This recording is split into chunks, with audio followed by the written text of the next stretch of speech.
Hello everyone, আসসালামু আলাইকুম। কেমন আছেন সবাই? আশা করি ভালো আছেন। তো বন্ধুরা, আজকে আমরা শিখব ওয়ার্ড কাকে বলে।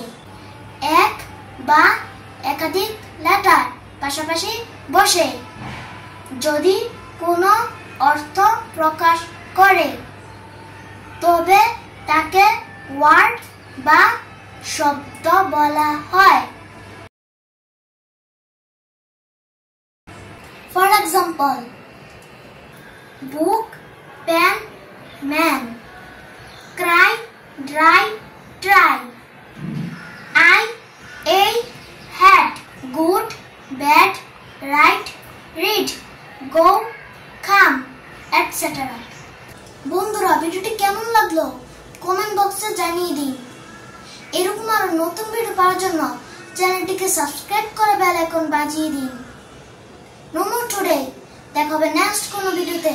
ততক্ষণ পর্যন্ত ভালো থাকুন, সুস্থ থাকুন, নিজে নামাজ পড়ুন, অন্যকে নামাজ পড়তে উৎসাহিত করুন।